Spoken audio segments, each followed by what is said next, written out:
Okay, we're ready to start our animation of the shape layer, and we're gonna use a couple of little special effects repeater in the add menu.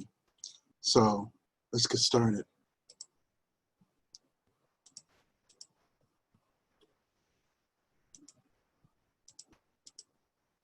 So we had set this project up, and what we want to do is we want to take the shape layer here and we want to convert it into, from a Adobe Illustrator file into a After Effects shape. So we're going to right click, go up to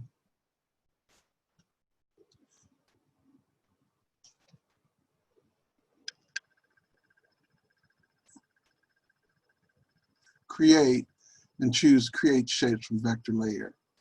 So what it does is it turns this into an object that we can directly animate, and it also makes a copy of the layer. So we have the original Adobe Illustrator file and the orange outlines, and what we're going to do is we're going to animate that. I'm going to click the little triangle and we're going to go over to the add button.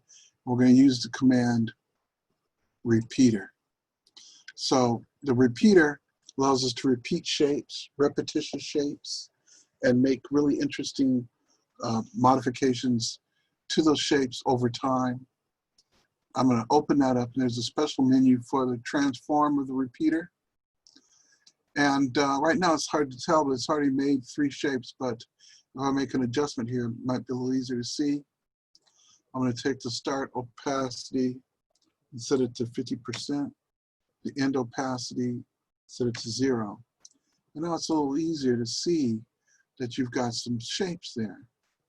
Now what we want to do is we want to increase the number of copies from 3 to 15. And we're ready to start our animation. So what we want to do is we want to set the offset where the shape is all the way off on the right on the first keyframe. So we're going to grab that and drag it off to the right. So what I do is I drag it on and then drag it off. So I know it's exactly off on the screen. Click the stopwatch. Then I'll set it to 2 seconds.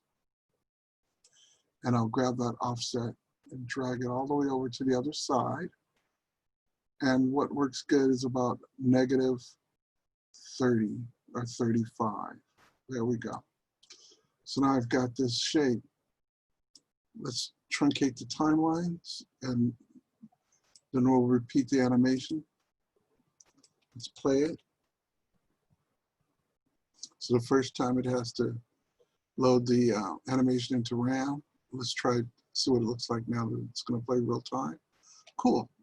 So now what I want to do is I want to have the image of the flowers and the original shape appear at the same time. So I'm going to come down and click on the original shape, and so it's solid. But what I want to do is go to about, let's see,